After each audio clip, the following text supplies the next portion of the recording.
প্রিয় ছাত্রছাত্রীরা, study with Somnath sir YouTube চ্যানেলে তোমাদের সবাইকে স্বাগত। Netaji Subhas Open University PG অ্যাসাইনমেন্টের কিন্তু পরীক্ষা শুরু হয়ে গেছে।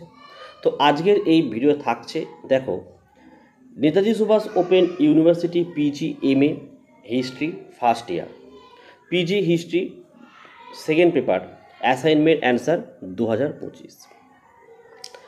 পেপার ওয়ানের সেট 1 এবং সেট 2 এর প্রশ্নপত্র আমি অলরেডি আপলোড করে দিয়েছি।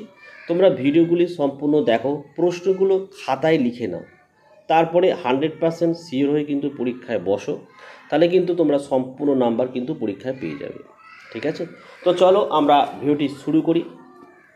1 নম্বরের প্রশ্ন, 1809 সালে কোন শিখ নেতা ইংরেজ ইস্ট ইন্ডিয়া কোম্পানির সঙ্গে অমৃতসরের চুক্তি সই করেন? উত্তর লিখবে রঞ্জিত সিংহ। 2, পিটের ভারত শাসন আইন কবে পাস হয়? উত্তর হচ্ছে 1784। 3, এশিয়াটিক সোসাইটি অফ বেঙ্গলের প্রথম সভাপতি কে ছিলেন? William Jones.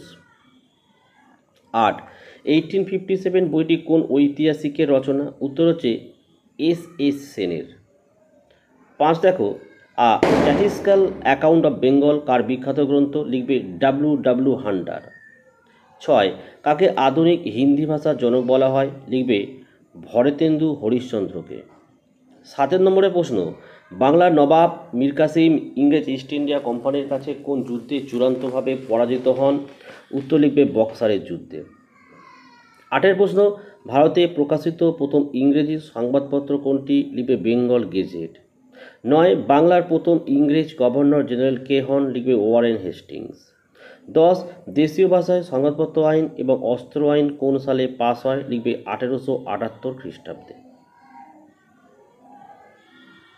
11, কোন দেশীয় শক্তির সঙ্গে ইংরেজ ইস্ট ইন্ডিয়া কোম্পানি 1802 সালে বেসিনের সন্ধি স্বাক্ষর করে? উত্তর লিখবে মারাঠা শক্তি। 12, নীল চাষিদের দাবি দাওয়া সম্পর্কে অনুসন্ধান করার জন্য ইন্ডিগো কমিশন কত সালে স্থাপিত হয়? 1860। 13, লর্ড ডালহৌসির দ্বারা প্রবর্তিত কোন নীতির সাহায্যে ইংরেজ ইস্ট ইন্ডিয়া কোম্পানি ঝাঁসি, সাতারা ও নাগপুর রাজ্য দখল করে? লিখবে সত্য বিলোপ নীতি। 14, কোম্পানির কর্মচারীদের ভারতীয় সংস্কৃতিকে ঠিকমতো বোঝার জন্য ওয়েলসেল কোন শিক্ষামূলক, এটা ওয়েলিসলি হবে, কোন শিক্ষামূলক কেন্দ্র স্থাপন করেন? লিখবে ফোর্ট উইলিয়াম কলেজ। 15, কোন বাঙালি বৈজ্ঞানিক 1892 সালে Bengal chemical and pharmaceutical works প্রতিষ্ঠা করেন? লিখবে পি.সি. রায়।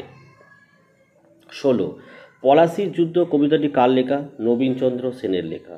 17, গিরিশচন্দ্র ঘোষ বাঙালির আত্মবিশ্বাসকে জাগ্রত করার জন্য কোন নাটক রচনা করেন? সিরাজউদ্দৌলা। 18, রাজা রামমোহন রায় ফার্সি ভাষার কোন সাপ্তাহিক প্রকাশ করেন?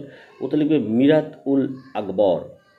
19, বঙ্গমা জননী আমার এই বিখ্যাত গান কে লেখেন? দ্বিজেন্দ্রলাল রায়। 20, 1856 সালে বিধবা বিবাহ আইন পাস করার ক্ষেত্রে কার গুরুত্বপূর্ণ ভূমিকা ছিল? লিখবে ঈশ্বরচন্দ্র বিদ্যাসাগর। তো এই ছিল আজকের ভিডিও। তোমাদের আর কোন কোন সাবজেক্টের কোন কোন পেপারের ভিডিও লাগবে কমেন্ট করে জানাও, ভিডিও চলে আসবে। ভিডিও ভালো লাগলে একটি লাইক করো এবং চ্যানেলে নতুন হলে চ্যানেলটিকে সাবস্ক্রাইব করো এবং পাশে থাকা বেল আইকন প্রেস করে অল নোটিফিকেশানটাকে অন করো, যাতে আমি যখনই কোনো ভিডিও আপলোড করি সবার প্রথম যেন তোমাদের কাছে পৌঁছে যায়। তো আজকের ভিডিও আমি এখানে শেষ করলাম। তোমরা প্রত্যেকে ভালো থেকো এবং সুস্থ থেকো।